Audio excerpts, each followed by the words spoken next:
Déco dans le présent pour mieux construire l'avenir. La chronique d'Interentreprise avec Francette Florimond. Bonjour, j'espère que vous allez bien. Nous poursuivons l'étude du rapport de l'Inspection générale des finances sur le prix du carburant et du gaz en Martinique, en Guadeloupe et en Guyane, finalisé en mai 2022 mais rendu public que ce mois de septembre 2024 grâce à l'opiniâtreté des députés guyanais David Riemann et Jean-Victor Castor.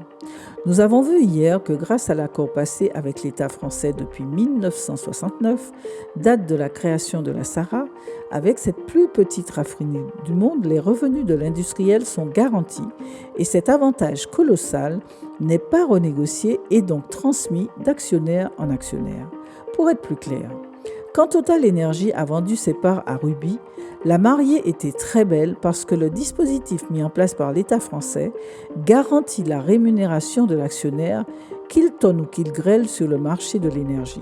À ce stade, j'aime à rappeler une interview de Jacques Rioux, associé gérant de Rubis en 2021, à notre confrère Les Échos Investir. Vous savez, ce genre d'interview donnée par des chefs d'entreprise qui veulent rassurer les investisseurs. Je cite. « Nous ne produisons pas, nous sommes des distributeurs. Nous apportons de l'énergie aux utilisateurs finaux, les entreprises et les particuliers, et nous en assurons le stockage. Nous avons une sensibilité très faible au prix du pétrole. Qu'il monte à $150 ou tombe sous $15, nous vendons avec une marge et, depuis 30 ans, nous réalisons de très bons résultats dans les deux cas. Nous avons un pricing power, c'est-à-dire que nous sommes capables de faire passer des hausses de prix à nos clients. Ce qui fait la résilience de l'entreprise, c'est d'abord cette imperméabilité au prix du pétrole et c'est ensuite son positionnement sur des marchés de niche stables et diversifiés en Europe, aux Caraïbes et en Afrique. » Fin de citation. Jacques Rioux vient de confirmer ce modèle extrêmement rentable sur Boursorama en juin dernier, en juin 2024.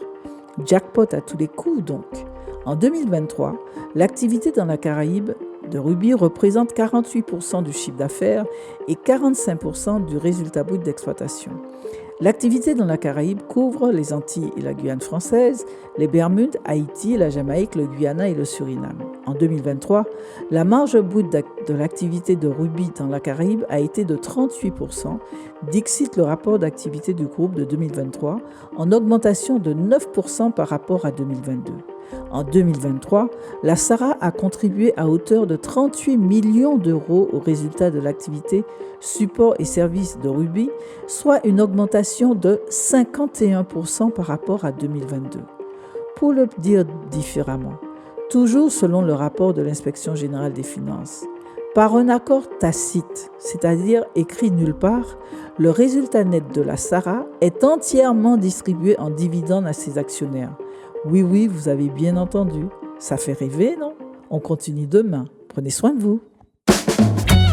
Déco dans le présent pour mieux construire l'avenir. La chronique d'Interentreprise avec Francette Florimond.